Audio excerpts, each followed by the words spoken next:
Hey guys, this is Doc Neo and welcome to another video. Change of venue tayo.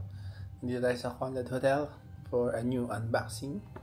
Got this from the Loop and it's another gadget. Something that I realized na kailangan pa rin at this time and age kahit na makabago ang mga gadgets is lagi pa rin tayo we find ourselves in a circumstance na nalolobat tayo. So, decided na kailangan talaga ng power bank, and I had a choice between a thin one na MagSafe, more expensive, pero may cheaper one, just as thin, mas cheaper pero hindi siya MagSafe. But the difference is, yung MagSafe kasi hanggang 15 watt of charging lang siya, while ito, it goes up to 22.5 watts. And the realization is, kapag kailangan mo to, like you're outside and in a fix, you want to charge your device as fast as possible. So, pinili ko itong 22.5 watt maximum output na power bank. This is from Anker, which is a really trusted brand pagdating sa mga power banks, chargers, etc. So, we will unbox this today. So, nakalagay sa front, ayan, Anker. Ayan, for Apple, Samsung, and more devices. Powerful and travel-friendly. Anker power bank. Yan, 10,000 milli excuse me, 10,000 mAh. Yun yung capacity niya, mga around 2 to 3 full charges yan.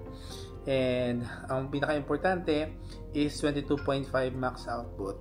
Plus na meron siya daw digital display para makita mo kung ilang percent na lang yung natitira sa power bank.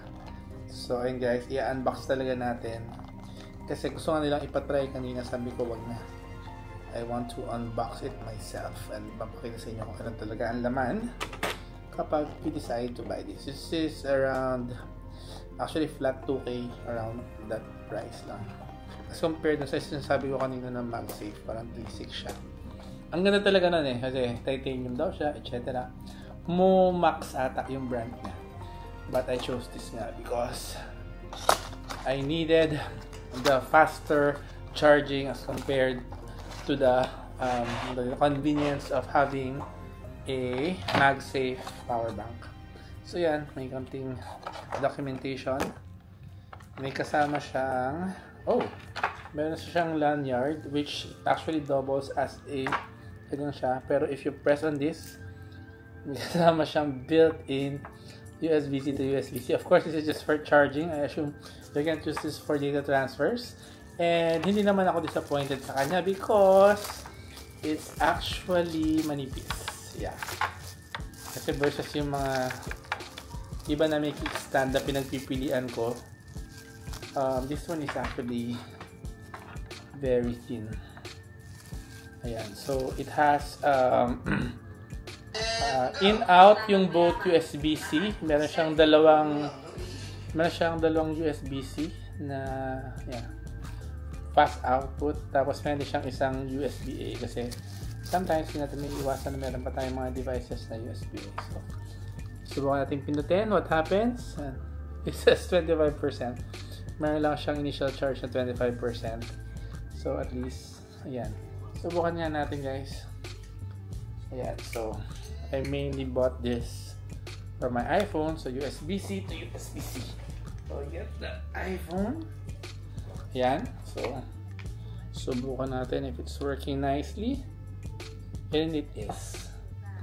So ayun guys, unboxing lang ng Anker. Yan. Watch ko anong model nito. Ultra compact. Wala talaga siyang pangalan. Basta Anker na power bank. This is 10,000 milliamperes and maximum of 22.5 watts output with digital display. So again guys, this is Doc Neo saying be informed, stay inspired. See you in my next unboxing. Bye bye!